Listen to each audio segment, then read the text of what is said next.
challenges and establish world-changing companies.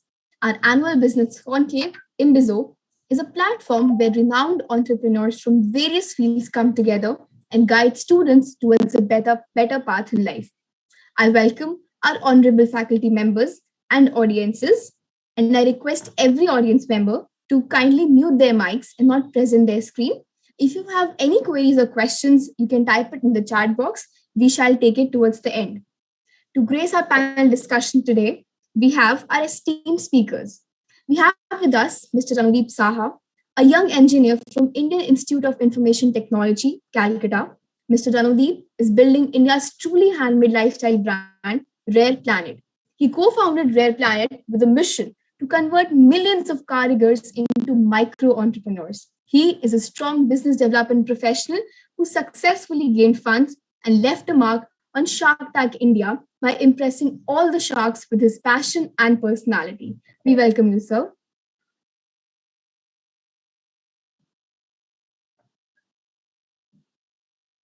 Welcome, sir.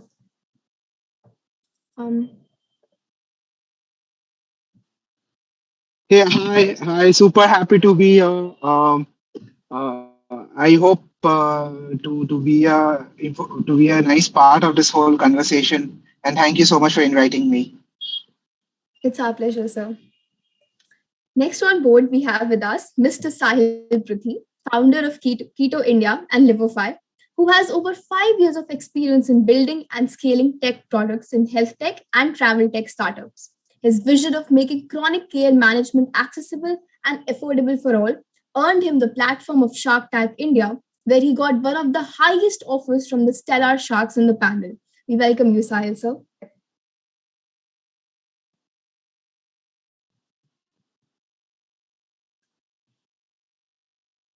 So you're on mute. Okay, so I think, thank you so much, Pradipta. I think I didn't have the permission to unmute. I think I've got it now. Thank you so much, Pradipta, for having me and such a warm introduction. Looking forward to being a part of the panel and sharing my learnings with the wonderful co-panelists, Randeep and Lisha. So looking forward to be a part of this. So yeah. You too, thanks. So we're looking forward to it too. And the next in line, last but not the least, we have Miss Lisha Agrawal. While at fashion school, founder and owner of Ada by Lisha, Miss Lisha Agrawal noticed the amount of scrap fabric and waste that went into landfills every day. She also noticed that workers were underpaid and overutilized while companies drew in massive profits. She decided to do it differently, and Ada was born, an ethical, zero-waste handloom fashion brand. Ada believes in those who spend time crafting a clothing piece and to honor the earth that provided the means for it.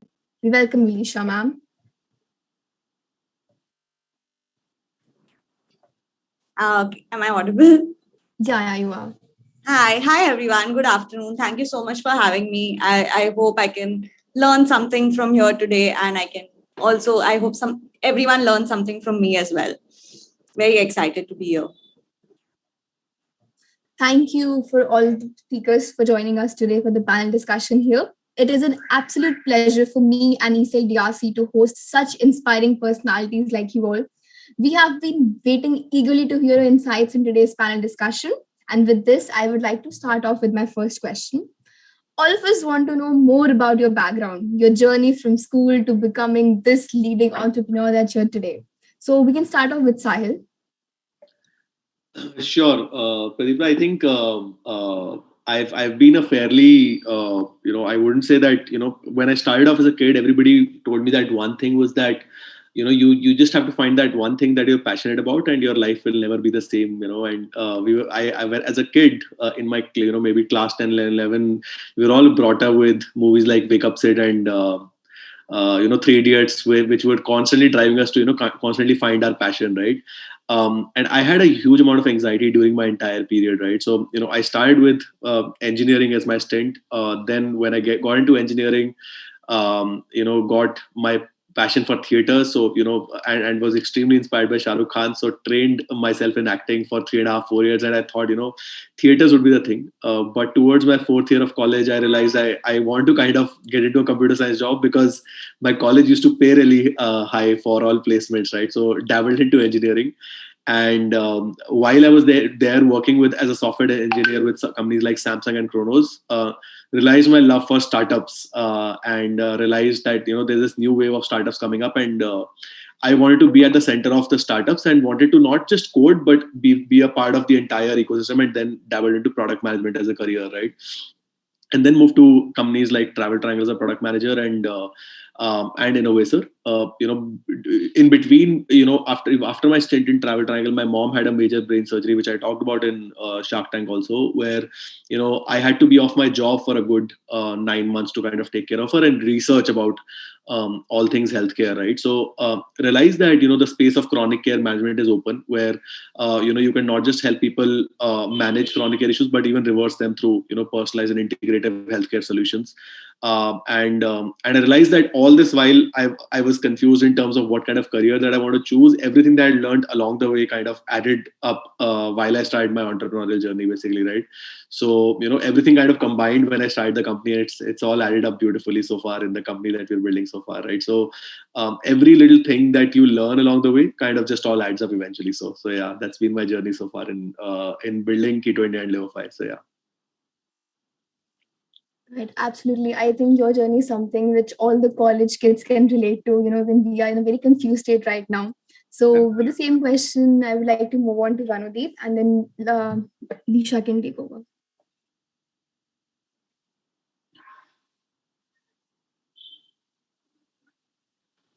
Hey, hi. So, with me, the journey was a bit different. So, when I started, my childhood was fairly difficult. We belong to the lowest strata of the society. I'm from Calcutta, Bengal. And when I got into engineering, things were very difficult. Even paying the engineering fees was difficult. I was in a government engineering college, but still, then things were difficult. At the same time, there were a lot of artisans around my locality where I used to stay, and I wanted to do something for them in order to make their lives better as well as for myself as well. And that's how we started off with Rare Planet. We used to paint on Kullad, take it to different college or school fest, and then start selling it. And while I was doing computer science engineering, I realized, why don't we code a website and start selling it on the internet? But back in 2014-15, things were not as easy for a D2C company as it is today. So internet didn't work out for us. We moved into retail, and it's been 6.5 years. We have been constantly building it, and maybe it's just a journey which you enjoy. Today, we employ more than 10,000 carpenters across the country. Make sure their livelihood is better by at least 50 to 55% what it used to be previously. So yeah, life has been pretty interesting of a ride as it is. Perfect. Lisha?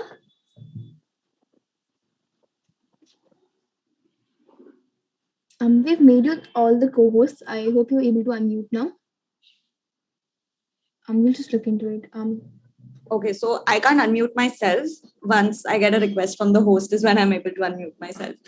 So basically, I was always interested in fashion as a child, and I was very clear that I wanted to get a job and a stable income and all of that, because I think that's pretty much how you're grown around with that sort of environment, especially when I was growing up.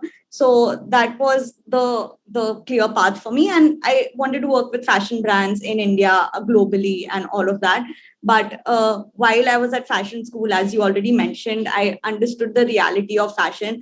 I thought like fashion is a safe space in terms of the environment and all of that. And that's when I realized that's something that people are not even aware of, not in just terms of like environmental harm, but also in terms of like social exploitation, right? So that's where it didn't sit well with me, and I was like, okay, I don't want to be a part of something like this, so I can't work with these companies because my principles don't align with theirs.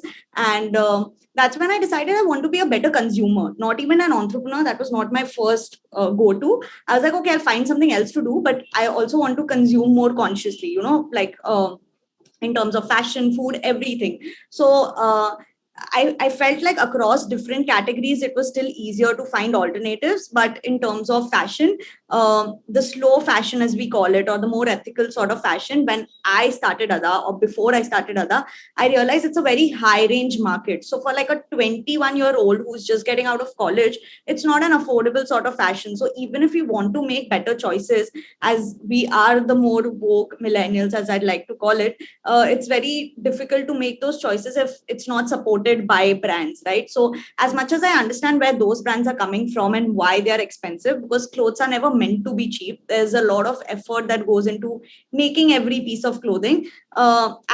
Again, as a young individual, I couldn't afford that kind of clothing. So that's where I sort of found a sweet spot. And I was like, why not sort of start something in this middle category and, try to do something. And obviously, as supportive as my parents and people around me were, I didn't want to personally depend on anyone for a source of income. And with entrepreneurship, you never really have a reliable source of income, right? There are bad days, good days. You have to bear the grunt of everything. So to sort of keep myself going, apart from like running the brand, I used to do a lot of freelancing gig and, like try to find alternative sources of income. So I could do other on the side, but also like not be dependent on anyone for like an income or like my lifestyle or whatever. So that was pretty much the how I started the journey. And as the brand picked up and sort of got more stable and started growing, my entire focus eventually shifted to that. So that's pretty much how the journey started. And it's still I feel we're still at a very early age. Right. I personally believe that more than the destination, it's the journey that what makes a person or any entity, right? You all have such beautiful journeys, very inspirational. So thanks a lot for sharing that with us. With this, I would like to move forward. All the three companies, all the three brands that you guys are working with have a very unique and a very different kind of a name, whether it's Ada, presenting the very femininity, right? Whether it's Rare Planet, defining the different types of ways through artisans can become entrepreneurs, whether it's Keto India, very distinctly telling about the healthcare system. So how did you guys come up with these names? I mean, such unique names, and what exactly is the story behind that? I guess we can start off with Randeep this time. There's a very interesting story behind Rare Planet as a name. I started this back in 2014-15, and it was a time I was going through a breakup phase. And I used to paint on Kullad. So I used to paint all these Minion and Superman and DC characters on Kullad, and wanted to sell them. So from there only, we thought that these superheroes are from a different planet. Why don't we name them Rare Planet? And that's how we came up with the name Rare Planet. Little did I knew back then that this name would go so much in sync with what impact we will be creating. So with time, everything evolves. The whole story, the journey, everything got evolved with time. And so does the name. The name perfectly fits what we are doing today. So yeah, that's how we got the name. I mean, I guess that's a perfect example. If you can just channelize your breakup into something this good and this productive, I guess not everyone, but people should be going through such breakups. Yeah, let's move on to Lisha with that. I unfortunately don't have a breakup story, but I do think like a lot of good things come out of misery or just like a space of like being sad or like your most vulnerable self.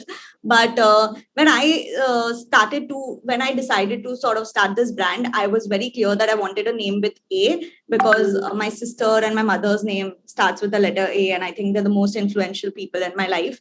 And one thing that I realized in fashion and brands is generally that when we look at that's something I also used to personally face, where when I used to look at an online website, the models look a specific way. So when I used to see the garment on them, it used to look really good, but when I like order it and get it for myself, it wouldn't look the same on me, and that was very disappointing and would create a lot of insecurity. So that's where sort of the name came from, Ada, which is basically style in Hindi. So the whole motto of the brand is that you carry the garment according to your style. It's your Ada and your style. So however it looks on the model, one thing I've noticed is that people like how it looks on them as well. It's not about how it looks, because the models also we use are just like they are general people. Like I've worked with a bunch of people across different body sizes and categories, and they are generally my friends and people around me who wear such things. So we're not literally hiring a particular sized model. So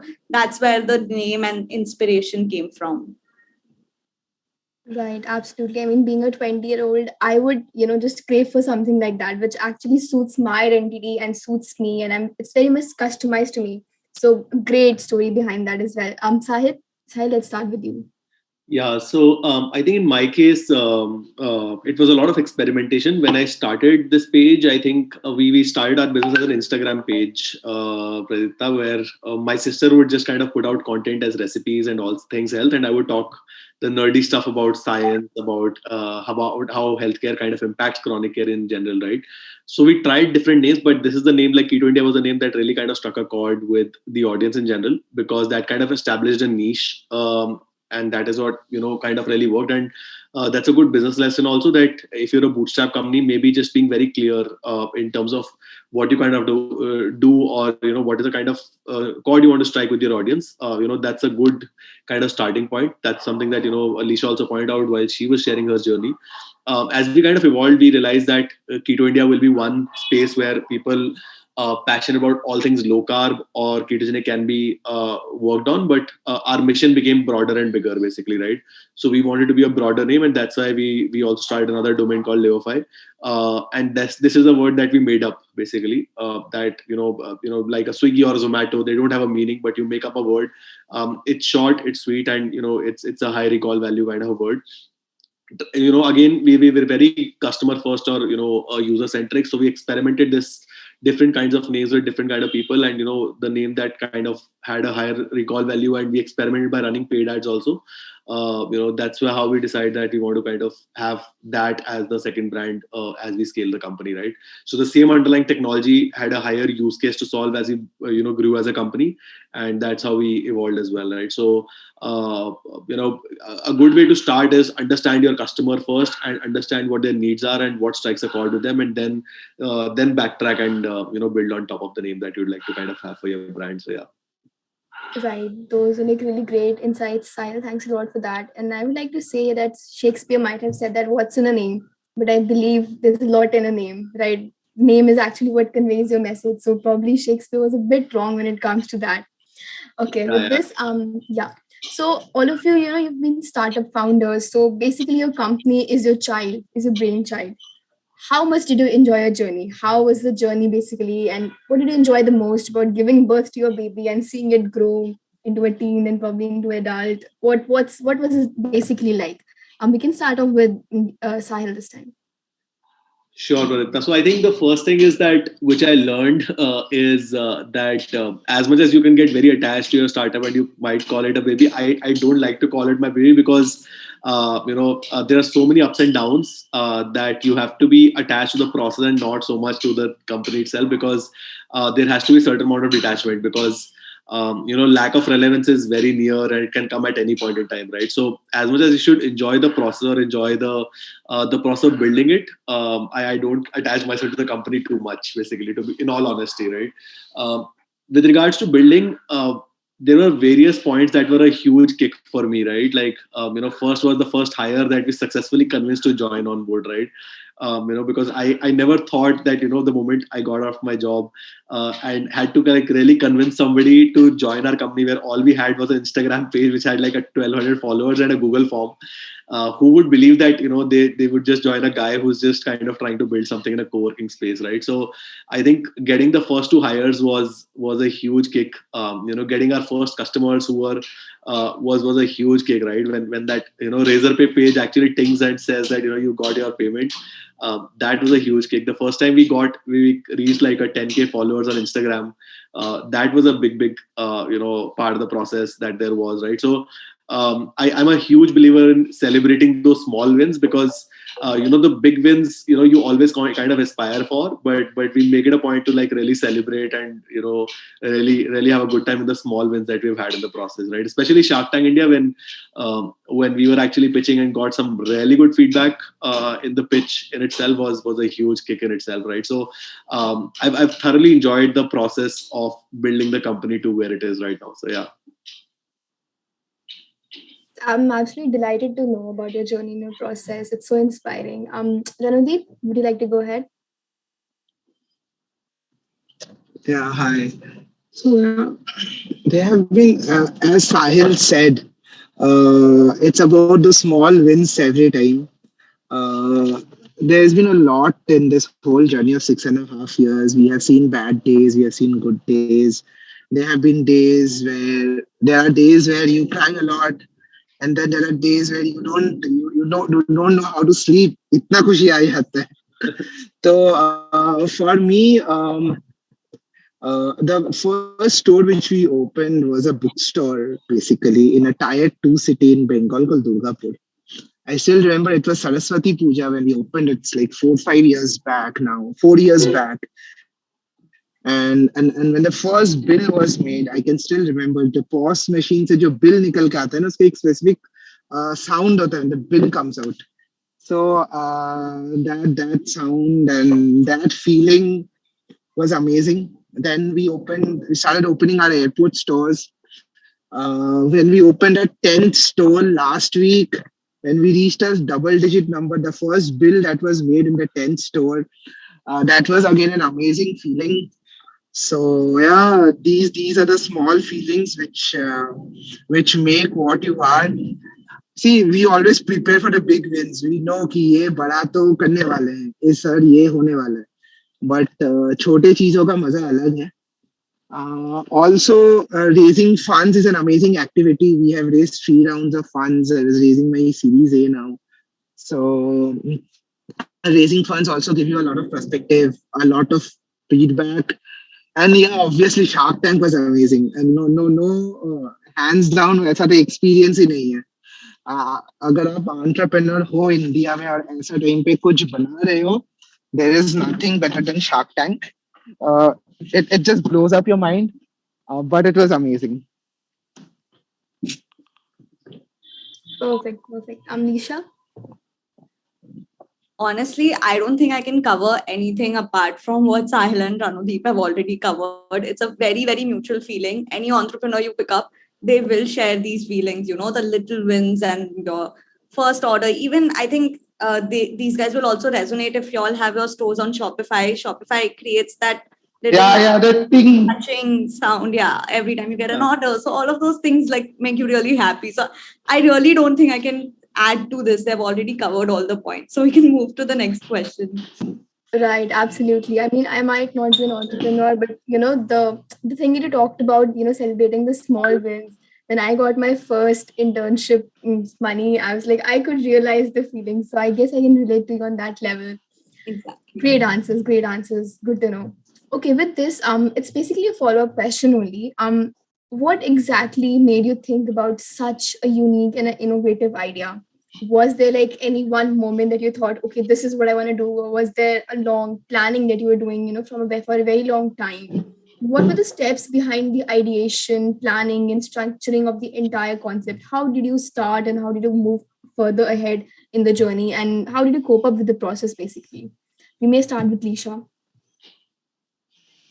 I think that's something I already covered in my first answer about how I sort of found a spot in the middle where I wanted the brand to be slow and ethical, but also sort of affordable for the millennial crowd and now the Gen Z crowd. So that's basically how I started it. And the processes were put in place as, either you put the processes in place and then you start the company, or you just really dive into it and then start putting processes in place.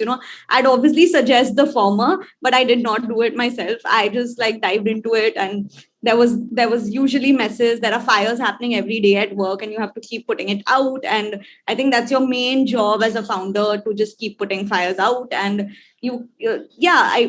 I guess that is pretty much it. Like, you have to keep putting processes. There will be new fires. You keep putting it out.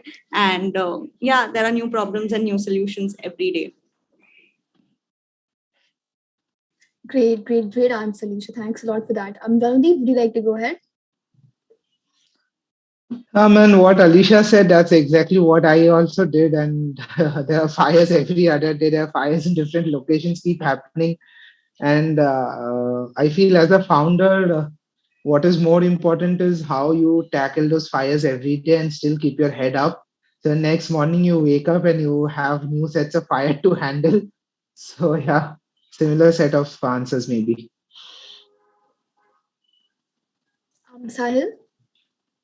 Answering your first part of the question, which was that, how did I kind of stumble upon the idea? I think I told you about the fact that, my mom's surgery, but I think was the trigger. But I've realized that, any idea that you think should be a business or should be an entrepreneurial venture, you might have hundreds of ideas or like a huge number of ideas, at least for somebody like me who's a breadth kind of a person, right? I don't have one strength, but I have like, I'm a breadth kind of a person in terms of skill set, right? So when you get excited by a lot of ideas, what I typically do is that I typically write them down and let that idea breathe in my head for a fairly long duration of time, and research about it, and speak to people who have done it before me, right? People who are experts, better than me, smarter than me, elder than me, right?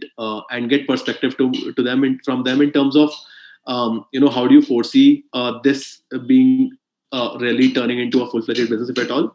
And second question that I typically ask is that where am I going wrong, right? So I am not blinded by my own thought process, right? It is very usual in a founder's perspective that because you've read something, you look for data points that validate your own hypothesis, right? So a very good question that I've realized is to actually ask people, where am I going wrong, right? And I did that for a good 10 to 12 business models which I had in mind, but I let them breathe for a fairly long amount of time in my head, basically, right? And after that, one of my employers from Innovator itself, they kind of, while I was kind of thinking of really going full throttle into one of the businesses, which was Keto India, he said that this is a space which you can maybe consider, and is really going to kind of become big, and came as an objective feedback, right? Post that, I think we were very small early in terms of revenues, but I, similar to what Lisha and Randeep said, that you can give yourself all the time to structure your thought process, and that's what I say, that plan with your patience, but then execute violently, basically, right? So I then just took the plunge, and then even if I didn't have revenues, I was very confident that I'm going to kind of pull it off. So then I executed violently the moment I kind of got out of my job and like went full blown in the business, basically, right? So that's how I kind of had a structure to the madness in terms of like really stepping into the business. So yeah. Great answers, such good insights. I mean, I guess the strategies that you told, not just in a business environment, but I guess we can also adapt to them in our very life scenarios, and we can just use them to come out of the problems and situations that we face. Great. With this, I would like to move on. A lot of situations that you guys must have faced, a lot of problems you guys mentioned, just you give a good thought to it, you contemplate, you ponder over it, and all that stuff. So could you please describe your one typical mindset before taking any crucial business decision? What is that? What goes on in that entrepreneurial mind of yours? We may start off with Lisha. I'm thinking, I don't think any problem is the same to have like a one direction to it, like a one directional solution to it, or a one mindset solution. It really depends on how big and how urgent the problem is, right? Like if a parcel has to go out today itself, then it becomes a top priority. And then the thing that you can't be like, okay, I'm going to sit and think calmly about it. You need to take a decision immediately as to how do you send out the parcel there and then, So it really depends on how urgent and big the problem is. And then depending on that, you sort of get the time to deal with that problem. So sometimes you have to take really quick decisions.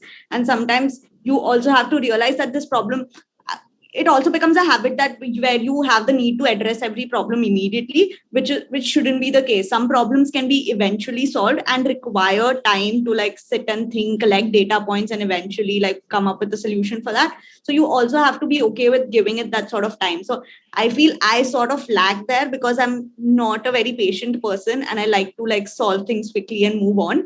But that's not always works in my favor. So, you have to sort of give some things time and then eventually work on solutions and come up with like.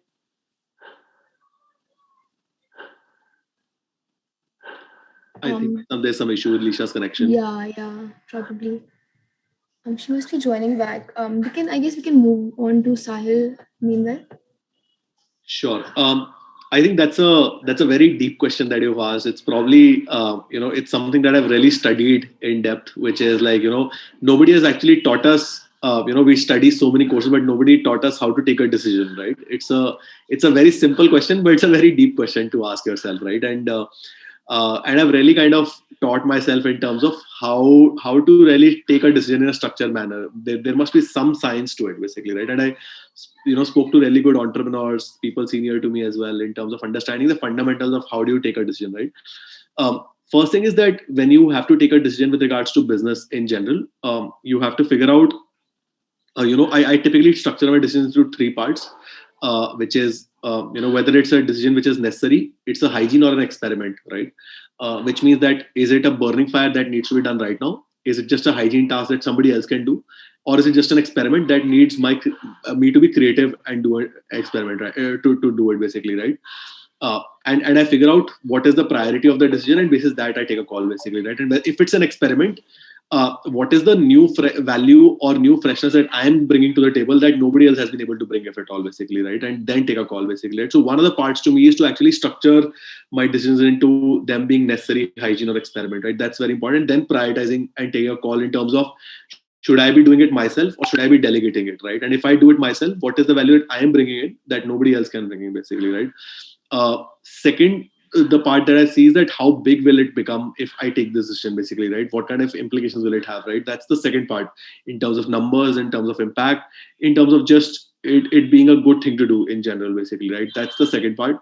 And third, and a very important part of decision making, which I have done, is that it's a plain gut feeling, but Jeff Bezos, who's the founder of Amazon, really kind of structures it beautifully. He calls it the regret minimization framework in decision making, which means that if you want to take a decision, if you're able to extrapolate yourself to this to an age of 60-65 and look back to the person you are, if you don't take the decision, will you regret it or not, right? If the answer is yes, you should kind of take it, basically, right?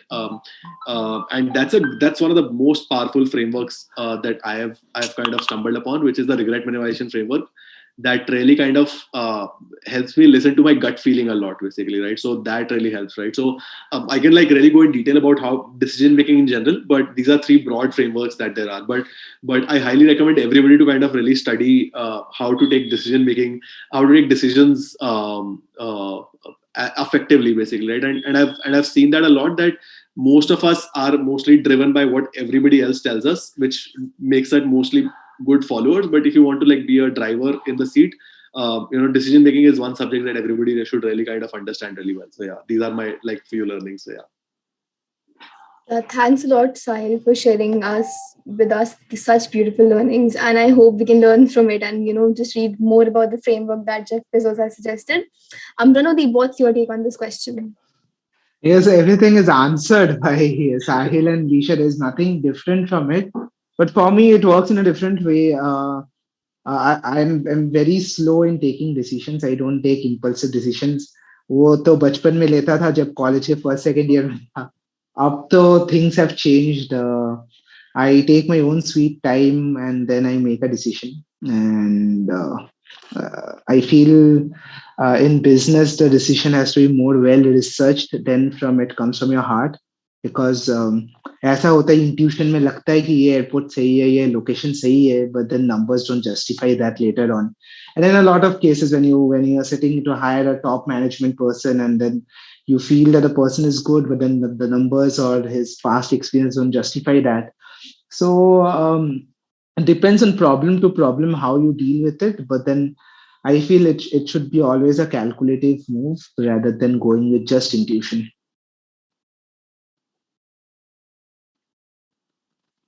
Yeah, perfect. Um, okay, now the next question that I want to ask is basically like Lisha mentioned that her mom and her sister are the very influential people in her life.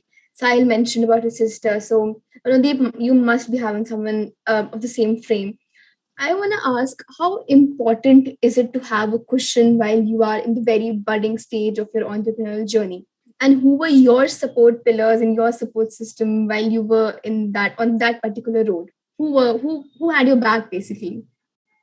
So I have a very strong family of friends, very close friends I have, and there are mostly 10, 12 of such friends. We go out every weekend. We used to go out every weekend. Up though things have changed, we all stay in different cities now. But then I had this close set of friends who made me what I am. Yeah, parents for sure. They are the first pillar. I don't have any siblings, but my parents and then these 10 friends which I have, they have been my cushion, and I feel that cushion is very very important for you to grow, because अब आपको पता है कि आप गिरोगे तो कोई पकड़ने वाला है. So yeah. Right, absolutely. Lisha? Very, very similar. In fact, I feel like everything that has happened in the like the fact that we are on a third, almost fourth year of ADA is because of the support system around. Like I remember when we did our first few events, offline events, where we had to like carry all our stuff to the event and sort of be there the entire day to interact with your consumers and like sell stuff and all of that. I remember so many of my friends, like even now when we have offline events, I have my friends and my family and like my support system around me, like helping me like pack the stuff and carry it and like bring their car out and do all of that. So I feel like every little aspect, in fact everything that I can think of, wherever we have built whatever, somewhere or the other a friend or a contact has helped, and that network is so strong and it's so important. Like right from our branding, packaging, everything is via contacts and through some or the other friend helping in some way or the other. And even now when I need something new, Google is not the first place I go to. I go to my friend circle, I go to my network to find something. So yeah, it's been the most crucial aspect of building the brand. Right, absolutely. I mean, this is like such a good saying that you guys are saying, friends and family are the foremost and the most important pillars of your life. If you're an entrepreneur, probably just a student struggling through life. So I guess these are the very important people. And just as Janodeep mentioned, he's a single child. So when I'm a single child, so I can understand the connection that you have with your parents, right? Right from the very start, and having the group of friends to be who are always there for you. I guess it's a blessing after all, right? Sahil, are you there? He had an important call to attend. I guess we can move on to the next question. Um, According to you, Disha and Anadeep, what are the three essential requirements for a thriving startup? Three essential requirements. Anyone, either of you can go first. I think we can just like add to each other's points because I'm sure we'll be aligned there. I think three essential points. First would be for me, and what I've learned by doing this for the past 3 years is knowing your numbers, like numbers and your finances and your taxes and all of that is a very big aspect of a business. And a lot of people just sort of get into it, especially now it's so easy to start a brand, right? So people just start with that enthusiasm that I want to build something, but knowing your numbers, projecting numbers, budgeting, financing, your costing, most people do their costing wrong, right? So all of those things are, I think, are the most important thing. I guess Ranodeep and Sahil can add to it, and I'll think of the other two things that come to my mind. Yeah, absolutely. Okay. Yeah, just a second. Yeah, Pradipta, would be great if you can ask me the question again. I was actually Yeah, had a call. sure. I'm so sorry. Yeah, it would be great if you can ask No me. issues. I'm happy to answer Yeah, it. I'll do. So the question is, what according to you are the three essential requirements for a thriving startup? For a thriving startup, first is a distinctive moat. That is the first thing that I would say, which means that what is that you're building that people cannot copy and is not replicable. That is one basically, which is that do you have a business or an idea that can be really be irreplaceable, or only you have some unfair advantage that only you can build, that nobody else can, right? That is one. The second part I would say is a very good team. I think it all boils down to, and I've realized that there are two stages of team. You have to get people who are good executioners in the first stage of the business, and the second stage of the business demands people who are smarter than you, where you delegate for decision making, right? So first stage is delegating for execution, and second is to delegate for decision making, right? And a startup evolves to that phase basically, right? So really having people, and I call them 3-4 categories of people in your team, like people who are smarter than you, different from you, elder than you, or funnier than you. Basically, funnier is a very uncanny one, because I think that they have deeper perspective. People who are actually funny usually have a deeper perspective. So these are the 4 categories of people that I really look. People who are smarter, different, elder, or funnier in categories. So having a really kick-ass team is something that there is.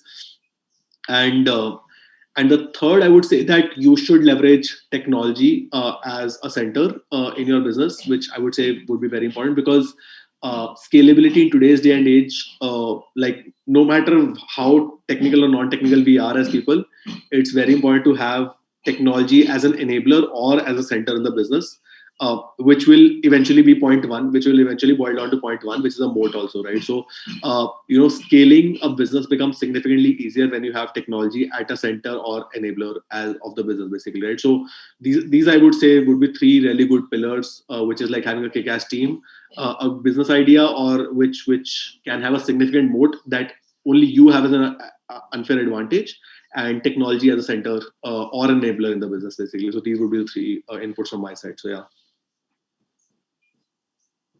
Ranodeep? I feel as an entrepreneur, it's only perseverance which matters a lot. Whatever others have said, Sahil and Lisha, they are so very technical terms, but I feel it's only perseverance of the entrepreneur which keeps him or her going, and that's what matters a lot. Uh, if there's 1% chance even that you'll succeed, and you are persistent and you just keep doing it, maybe you'll just achieve it. So perseverance is the most important aspect. Other than that, honesty and hard work for sure. They are important in anything you do, whether you are doing a startup or you're just a normal student. I feel these are the 3 things I personally believe in. If I am investing in some company, I look at these 3 only. धंधा तो बना लेगा यार. धंधा कोई भी बना सकता है. अपने देश में कुछ भी बेच सकते हो. बट अगर बंदा सही है ना तो धंधा बन जाएगा. Right, beautiful thoughts and beautiful points. I hope all the aspiring entrepreneurs here in this call are taking a note of these points, because I think a very they're very nice point. I valuable. have to really say +1 to Ranadeep's thought, which is like a very beautiful line. If a banda sahi hai, dhanda ban jayega. I think in most cases it's the entrepreneur before the idea. The entrepreneur's ability to really figure things out is in itself a moat. Like जो बोलते हैं ना कि अगर entrepreneur की है ability कि वो हासिल कर लेगा, I think very well put, Ranadeep. Loved the thoughts. So yeah. Absolutely. +1 to that, Sahil. Okay. Let's just talk about some good things, success and celebrations. So how do you guys personally define the success? One of you mentioned that you guys actually measure success through some indicators that you have set for yourself, probably some already set industry standards, or probably your own personal standards and experiences. How do you define your success, and how long did it take you to find it? Like, were there numbers that helped you? Was there a quantity? Was there a particular moment that you just realized, okay, I am a big thing now, probably I am on that path? We may start with Sahil. I think it's evolved for me as a person with time. For me, it started as like making a certain amount of money, right? So that was a very hygiene goal, right? And when I started my business, I was like, my simple agenda was that whatever I make in my job, and it was if I make more than that, then it's a good business. Like it was that, right? But like 1 year, 2 years into it, that stopped exciting me, because I realized कि इसका तो कोई end ही नहीं है यार. ये तो मतलब like the moment I hit that target, there's a new target that I have in my head, and it's just constantly going on, basically, right? So So I realized that success for me was like, as much as money is important and is a good fuel to kind of, but you can't say that $10 million, the moment you reach there, you will be a happy person, or $100 million, if you reach there, you will be a happy person, right? So numbers का life में कभी end नहीं होता, I realized. So I realized that as long as I'm able to paint what I have in my head in the world that I see around me, that in itself, that creative expression, freedom of creative expression is success for me. And second is that when I like really, I get a huge kick when people who work with me do great things or become better than me in certain aspects, right? That's a huge kick, right? So I've had people who've like worked with us and called me especially to meet me, to tell me that they made it to Microsoft or Amazon after working here, and that was a contributor, right? Or when somebody tells you that like when they worked here for say 1 or 2 years or 3 years, it completely changed their perspective, I think. Or a customer who kind of suddenly, a woman who's never been able to conceive for 3 years and suddenly says that, hey, I was able to have a baby because I did a protocol with you, right? Those become like extremely gratifying things, basically, right? So you realize that, and I realize that, the work you do and how you make people feel, these are the two markers of success. And I see that these are the only two things that will stay after you're dead also, right? So I think मुझे वो उन चीजों में बहुत kick आता है, and I really count them as successes as I kind of proceed. So yeah. Right, beautiful. And also the former part of your story, basically I can relate it to, we are very much said in our families कि 10th pass कर लो फिर जिंदगी अच्छी हो जाएगी, 12th के बाद जिंदगी अच्छी है, 12th के बाद अच्छी, that thing never comes. It's better to just enjoy that moment. Yeah, so money के साथ तो ये बहुत ज़्यादा होता है, like the moment you kind of reach a revenue target, and I'm sure Ranadeep and Lisha must agree there that there is no end, right? So तुम seed करोगे, फिर series A करोगे, फिर B करोगे, C करोगे, and बस चलता ही रहेगा वैसे. So इसका कोई end नहीं है. So yeah, so that. Perfect. Yeah, Ranadeep, go ahead. There's no end to this race of raising money and revenue figures. ये तो चलता ही रहता है. There was a part of consumerism, I feel. How consumerism sort of gets to you, in entrepreneurship this gets to you. There was a time when every hour I used to open. So for us in retail, for our boss, we have a separate web page where you can check the sales for that specific day on all the stores. Like Shopify में आप देखते हैं, ऐसा retail में हम लोग देख सकते हैं. तो एक टाइम था ना, मैं हर घंटे में चेक करता था. अब ना मैं दिन में भी चेक करना बंद कर दिया कि यार नंबर्स तो आ जाएंगे. What is more gratifying than that is when I go to a village and see that the Karigar is having a better format of life, we could really impact.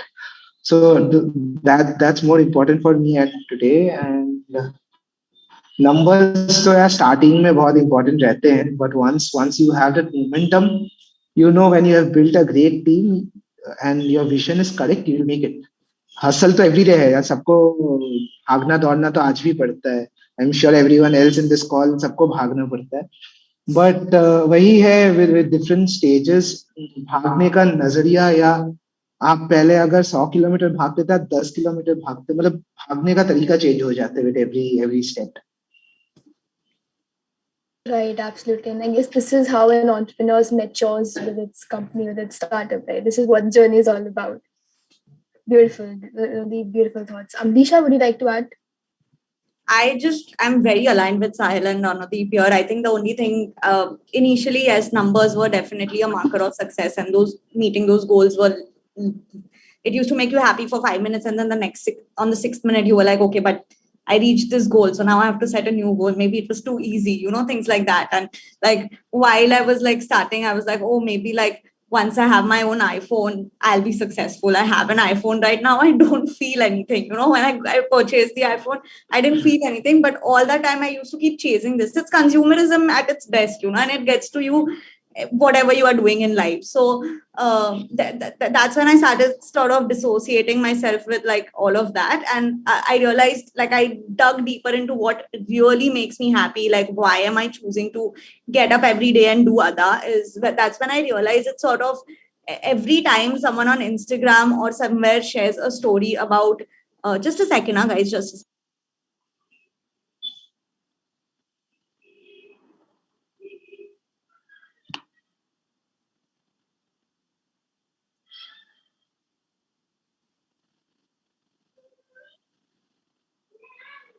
sorry, am I audible? Yeah. So I was just saying that every time someone on Instagram or anywhere like shares a picture with me about how they really liked the garment and how happy that makes them feel, that's what I realized is the biggest kick. As Sahil also said, it really makes you happy when someone has actually put in their money on your product and then are very happy with their purchase. So I think that sort of is what success is about. So it doesn't matter if 5 people are buying the garment and 5 people are getting happy, or 500 people, but the people getting happy is the marker of success, and it really helps you sleep at night, I guess. Yeah.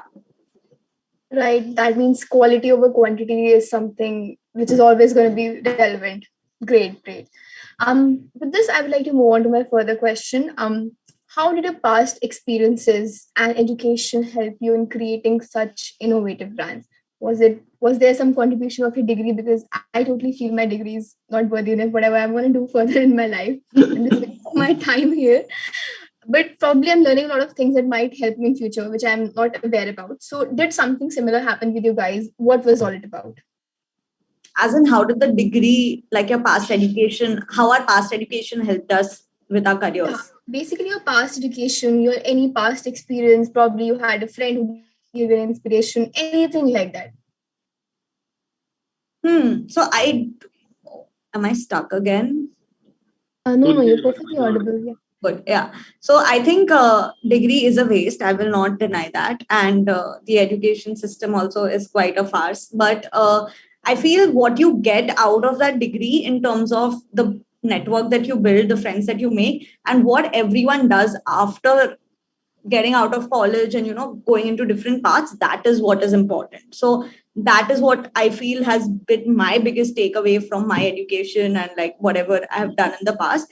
All the people I met and the network I have built and all of that, how they sort of come and help me around now, because right now everyone's in college doing the same thing, right? But as you guys graduate and like go into different fields, you will realize how everyone sort of connects in different ways and how someone or the other can keep helping you in different aspects of your life. So I think that's where your past experiences, your education and everything comes in place. I honestly don't believe degree helps. That's right. I wish my parents could hear that because so I don't want any parents or any teachers to hear it. I'm guessing there are no teachers on this call, right? There are no faculties on this call. I hope not. I hope not. Okay, Sahil Dhanodi, what's your take on this? Degree is just a piece of paper, यार. वो paper से कोई फर्क तो पड़ने वाला है नहीं. But then I guess Sahil is also an engineer, if I'm not wrong. Yeah, I'm an engineer. Yes. So I'm also an engineer. So I feel in engineering ना वो पढ़ाई तो घंटा हम कुछ करते हैं नहीं, सिर्फ एग्जाम से एक हफ्ता पहले whatever is done. But then that whole grind of engineering for 4 years, where you go to college, or how you handle stress at engineering, how you get into experiments and all that, that creates a personality amongst you, or that defines who you are. Maybe that matters in profession, or what we are trying to build. That not the exam marks or all that doesn't matter at the end, but what you learned while you were doing that course, maybe that matters a lot. Maybe Sahil can put in a lot of thoughts to that. Yeah, I think for me, I think so. My college ka journey was such that I was in IP University for a year, which was like a tier 2 college, as we kind of put it here in Delhi. Colleges tier 1, tier 2, and then I moved to NSIT, because I had like this secret fetish of like really making it to a very good college. So I moved colleges basically, and then I had like a very high attachment to like making the most of the college that I had gone to, right? As Randy put, that it's not so much about the course that you're doing basically, but the faculty in most cases is like fairly average that there is in macro in more major colleges, right? But I think that when you actually make it to a good college, it's a lot about the kind of people that there are near near you. And I think when I actually moved to NSIT, Netash University of Technology here in Delhi, I realized that people were so different and so smart, and they were parts of me that I discovered because I saw people doing great things basically, right?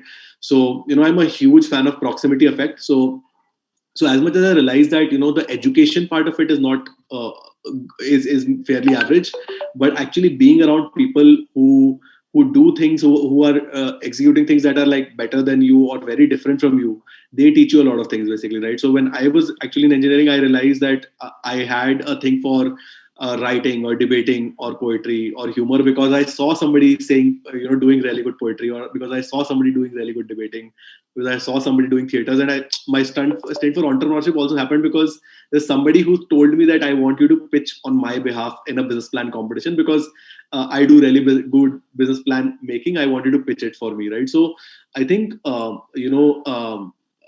getting people to kind of really be together and doing things together, and a collaborative nature of the whole being in college adds a lot of parts of you that you don't kind of realize subconsciously, which I think is very important. And the second, I would say that it's not so much the course that you're doing, but what it teaches you is how to think basically, and how to break problems, right? I can talk from an engineering standpoint. Engineering I might not code actively because I'm a computer science engineer, but it's taught me how to break a problem into a lot of parts, right? Or it teaches you how to think basically. Hi. That I think is a और huge. ये BRB नहीं मिल रहा है. So yeah, I think those are my thoughts. I think the people and how you, the kind of ability you get to think, I think these are two value adds that you should take while you're actually in college, basically. So yeah. Right, absolutely. I mean, degree is a waste. I hope my teachers don't hear this, but the exposure and the experience that you get here is unmatched. Absolutely, I totally relate to that. With this, I would like to move on to my next question. What do you look forward to advice? Who is that one person of yours that you always look forward to? Like, if in my life, if I have any crisis, I run to my dad for anything. Just dad पैसे दे दो, phone लेना है, and dad marks नहीं आ रहे, पढ़ाई कैसे करनी है? Who's that one person in your life who you run to advice to? And what are some of the best sources of information for entrepreneurs out there that they can actually, look forward to, or maybe resort to when they are in some of the crisis, some already pre-existing sources?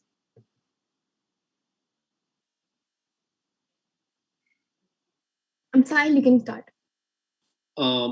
For me, I think there are different kinds of advice that I take from different kinds of people. So, so when there is an advice that I need with regards to technology, then we have an advisor in our company who so I reach out to them a lot in terms of advice.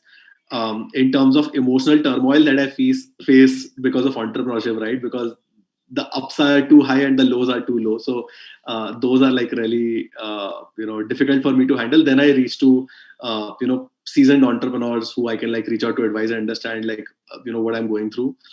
Else I go to a therapist and cry. Like that's what I do a lot if I need to. Or I speak to my family. I think they give me very grounded and they give very honest, unadulterated advice about things or parts of me which really matter, right? So they might not be contextual to my problem, but they will be contextual to who I am as a person.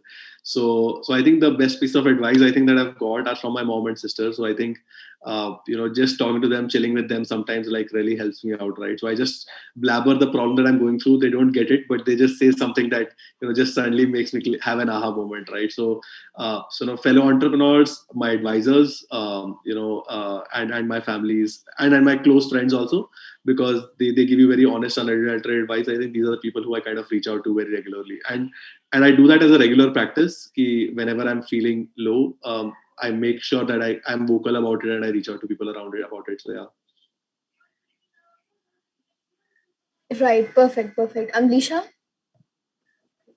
Very similar. I think I go to my sister. She'd be the first person I go to for all advice, because she provides a very different perspective to the entire thing. So if I'm being emotional about a decision, she'll give a very practical point of view. If I'm being extremely practical, then she'll also give me an emotional perspective to it. So like she'll always make sure that she's playing the devil's advocate whenever we are making decisions. So we have like a perspective from all sides before we take a decision. So yeah, my sister would be the first one. And then of course it depends on the sort of problem I am in, So there are certain set of people in my life whom I go to for a certain set of problems. And of course, I think therapy is important.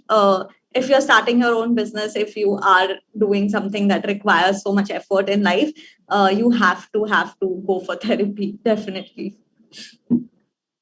Right. Ranudi, are you there?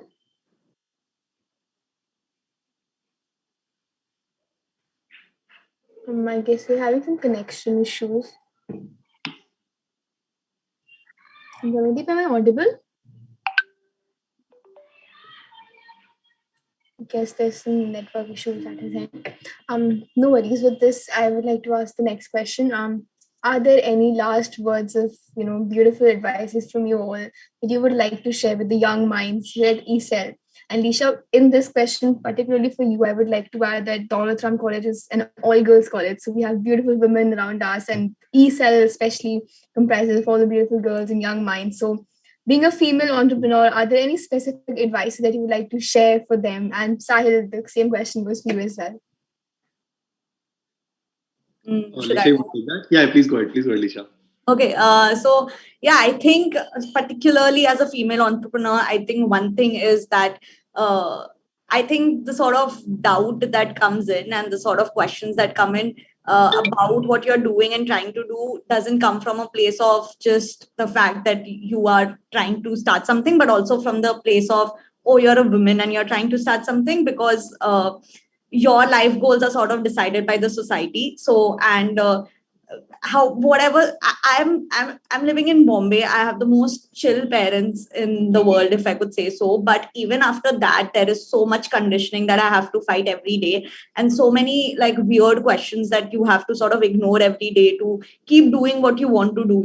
So the society is always going to define things for you, and the society is always going to condition you to like be a certain way or think a certain way and do things a certain way. So I think you sort of have to keep yourself focused on the goal and keep working towards that, and really not care what people have to say about you, because that's the only way where you can define your path. Like I really, like these past 3 years, I've grown to be this person, and I don't have any care in the world to give about what people say about me, when I know I'm doing right by the people I'm involved working with, and I'm doing right by myself. So like prioritize yourself, however self-centered that may sound, but yeah, it's very, very important, I think. Right, perfect, absolutely. Thanks a lot for the advice. Sahil, what would you like to say? So first of all, like belated Happy Women's Day. I think every day is a Women's Day, but Happy Women's Day to all the lovely women who are a part of this event. First of all, and secondly, I think with regards to advice, or I think final words that I would say is that first is that always have a healthy relationship with your work, right? Like whatever you do outside of college, I always tell people that your relationship with work is not a hookup, it's a marriage, right? So look at it that way and nurture it, and make sure you kind of work towards it, and make sure you're doing something that's for the longer haul, right? And look for meaning in work apart from just the money, right? Money obviously will help you, and it magnifies who you are. Even if you're a good person, it will magnify that. But make sure that you have a very healthy relationship with what you're doing. It makes you like really satisfied by the end of the day. And second is that always look for volumes, right? Like I think a lot of people kind of stop after their first bad idea or second bad idea, and the entrepreneurial journey more so, right? The only way to kind of like crack a good idea is actually go through a lot of bad ideas, basically, right? So always, so if you're not getting that one idea in the first go, focus on volume, whether you're involving in art, entrepreneurship, technology, so on and so forth. The answer to it is actually consistent intensity and doing it at volume, basically, right? So these would be my two last thoughts. So yeah. Perfect. Dhanudeep, would you like to add to that? Any last piece of advices for the people here at ESAL and all the aspiring entrepreneurs out there?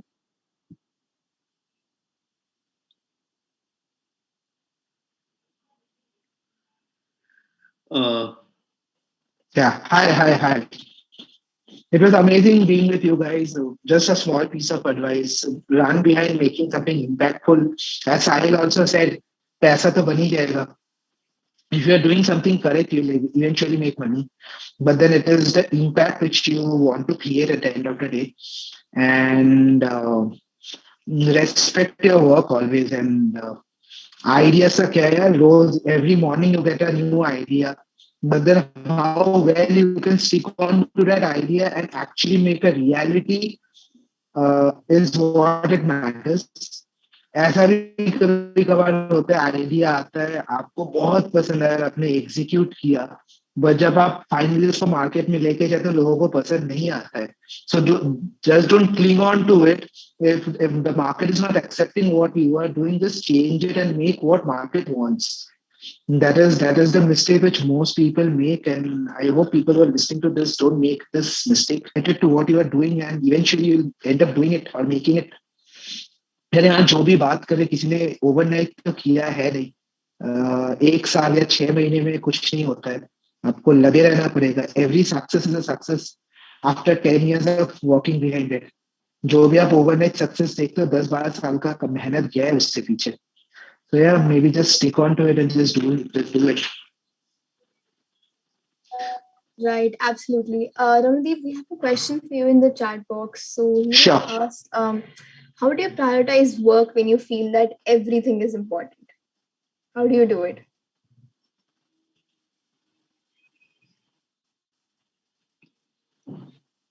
I guess there's some network issue at his end. See, I'll give you an example of today only. So while I'm talking to you today, if you have seen, my background has constantly been changed from the time I have joined. Hello, am I audible? Yeah, you're audible. Hello. Yeah, you're audible, Ramadeep. Go ahead, please. Oh yeah. So if you have seen from the time I started the call, my backgrounds have constantly changed. So यार एक दिन में बहुत सारे काम important रहते हैं. But then as an entrepreneur, you need to learn how you juggle between things and how you prioritize. I remember एक question में ना लीशा ने आंसर दिया था कि कौन सा आपको जल्दी बुझाना चाहिए. You have to prioritize which is more important at that point of time, and you just do it. And you have to multitask. As an entrepreneur, you can't just do one thing at a time because आपके पास घंटे तो वो 24 ही है ना. अब 24 घंटे में आपको सब कुछ करना है, खुद को भी खुश रखना है, तो you have to do multitasking. Else तो कोई एक चीज कॉम्प्रोमाइज हो जाएगी ना. And you have one life, you can compromise on anything. Right, absolutely. Thanks a lot for that wonderful answer, Ramadeep. Lisha, we have a question for you in the chat box. Your brand is known to produce zero waste. Can you elaborate more as to how you were able to achieve this goal of acting sustainably? So zero waste is basically what we do is we have everything controlled directly under us. There's no like factories or there's no like a production house where systems are getting in place. That's usually how fashion brands work. But what we have done is we have got the entire supply chain under us. So the fabrics are made and they come to us first, and then our tailors who work for us make these garments. So after the garments are made, the post-production waste, which is a lot, you guys will be surprised by how much there is in post-production waste. All those fabrics are also with us only. And since we have a tie-up with women communities, we make smaller products out of that post-production waste. So even the smallest of articles, and since I've been doing this for 3 years and I've been very determined to not throw any fabrics in the bin, you keep coming up with new and innovative products, right? So we started with smaller products like diary covers, diaries and cushion covers and stuff, but that was still not solving the problem of the smallest of waste that are left after the fabrics are cut. And that's when we came out with the idea of like, we realize it's fabric and it's soft, so if we stuff it in something that can still create a product. So that's how we came out with ideas of like stuffed toys, and we started donating these smaller fabrics to these foundations who make these blankets by stuffing it in like jute bags and like providing it for like street dogs and things like that. So once you sort of have that mission and you have principles in place, you will see yourself working towards that every day, because if you are determined to do it, you will find new and new ideas to work towards that. And it's an interesting challenge. So that's how we sort of do it, by keeping the entire supply chain in control. Right. Thanks a lot for the answer. The next question is for Sahil. So keto diet has always gained mixed opinions amongst health and fitness experts. What do you think are the reasons for these mixed views? I think it's not just ketogenic nutrition. General nutrition always will have mixed reviews in general, right? And that is completely okay. But and the only reason is that people maybe have not read enough, and that's completely okay, basically, right? So that's the only reason that there is. And as long as you kind of like really, and we are not a ketogenic first or low carb first company anyway, right? So we focus on all kind of nutrition protocols. The idea is to know which kind of protocol fits better for whom, basically, right? So I think the major reason around any nutrition protocol for that matter is just like not being aware enough and being very objective, and which is humanly not possible also for somebody to kind of get that kind of literature or understanding in general, right? So as long as people read enough or work with the right kind of people and get the right kind of protocol for them, I think things go quite well, right? So and as I said, the future of healthcare is personalized. So it might not be ketogenic for everybody. It can be low carb, it could be low glycemic index. There are different kind of protocols that fit for different people, so we kind of make sure that is taken care of at our end itself. So yeah. Right. Thanks for very well answered, Sahil. The next question is for Ranodeep. How does Rare Planet contribute into employing and uplifting the community of artists working on its products?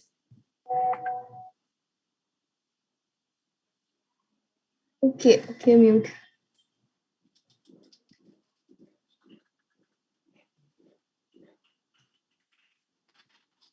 Hi. So what we do is Ranodeep,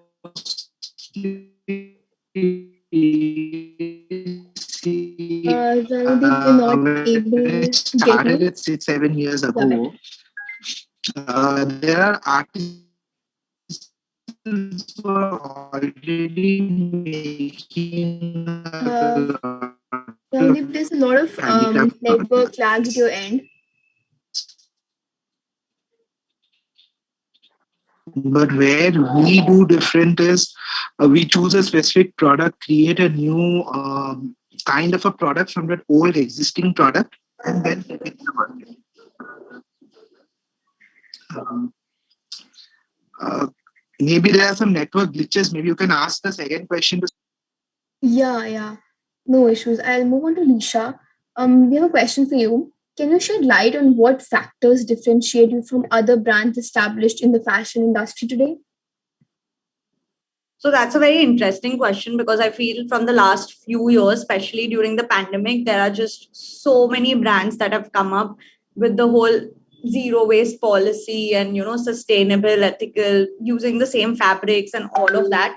And it's sort of like a crowded market now, I'm not going to deny. I think the only advantage that we have is that we were earlier to the market, so we have that one up. But apart from that, I don't think it's very easy to distinguish yourself in a clothing market, in a fashion brand, because even if you define yourself, and that's every fashion brand I've ever seen, even if you define yourself, okay, I'm going to work with these particular types of fabrics, eventually you'll want to expand into different sort of fabrics, to keep your community engaged and to keep getting new things for your customers. So I feel the thing that differentiates me from other brands is the Lisha part of Ada by Lisha. And I think that's the differentiating factor. I'm very closely associated with the brand, and I think people are generally personally invested in the journey of the brand. So that's what makes us different. Right. Amazing answers. Sal, the next question is for you. Keto India has its consumer base across 25 countries. What was the strategy adopted to expand the platform's reach globally? The first strategy that we were very conscious was to build the business as a very asset-light business. That's the first thing, basically, right? When you are logistically heavy as a business, sometimes it becomes harder to kind of scale as a business. That was the first thing that we had taken a conscious call, basically. And when we kind of figured that out, and the second thing was that everything that you're building, it has to have a repeatable process to the madness, basically, right? So we made sure that there is repeatability in terms of how we are building the solution or solving the problem, basically, right? So everything that we did had technology automation at its center, which made it repeatable. And it was just a playbook that we had to scale across countries. And second was to make the business model asset light, right? So these were the two major levers that we kind of used to kind of make sure that the business could scale significantly, not just in India, but across the globe, right? So, and we were really focused that we wanted to work more with Indian clients across the globe. We also want to kind of scale up to international clients across the globe as well. That's something that's on the cards going forward. So yeah. Right. Thanks a lot for the answer, Sahil. Do we have Anudeep here? I guess he's still facing the network issues. No issues. Any last words for the people on this call from you guys? Anything that you feel you want to put it out there? Sahil, Lisha, either if you can go You want first. to start? I just want to say, I feel like entrepreneurship is really glorified and like everybody wants to do it because it seems so fancy. I feel even after our today's discussion, I feel everyone's going to be super inspired to get into this because at the end it sounds very like fancy and yeah, it's glorified. So, but I just honestly want to say the ground reality is not like that. Like you're literally like crying every other day about some problem with the other. Whereas, so the other side's grass is always greener, right? So my only point is that don't see entrepreneurship as the ultimate goal or this is what I want to do in life. There's nothing wrong with taking up a job or joining another company who is doing something. You don't have to compulsorily be a founder owner of some company or the other, because I see that a lot in today's like graduating kids, that they just want to start their own company, and everyone has that thing that I want to start something of my own. And then I'm like, okay, but what? And then they don't have answers to that. So I don't think like chase the whole thing of, oh, I want to do something of my own, but instead like just chase about solving problems. If someone else is solving it, just join their team, right, and learn from them. Eventually you will find a problem or you'll find something that you actually want to build.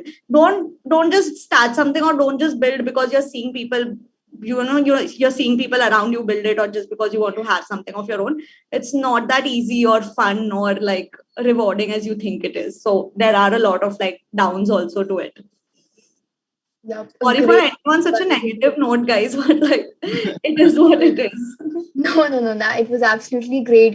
It's very important to know the reality of where you are heading to. It's very important to know that, and if people are there to tell you to keep you in check, so I guess it's of utmost importance. Sahil, do you want to go next?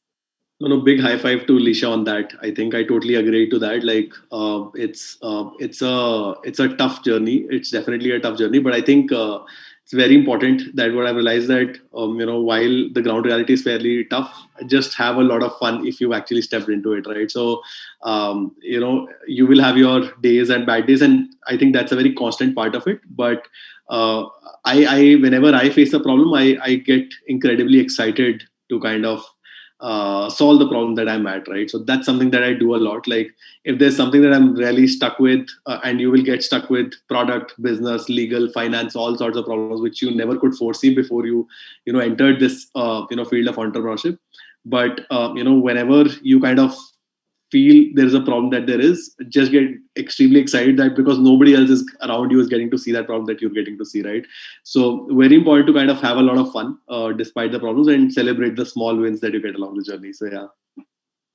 Wonderfully answered, Sahil. Thanks a lot for that. I guess Randeep is facing a lot of network issues with on his side. So thanks a lot, guys. Thanks you so much. With this, we have reached at the end of the today's session, and it was nothing less than incredible. I can surely vouch for that. On behalf of our entire team of ECEL DRC, I extend my gratitude to you for accepting our invitation and enlightening us today with your words.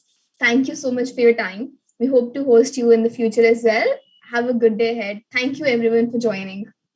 Thank you, guys. Thank you. You all can follow us on Instagram, Twitter. Always hit us up there. We're happy to help people out. Sure. Gonna do that after this. Definitely. Gonna send you a LinkedIn request. Okay, perfect. Thank you.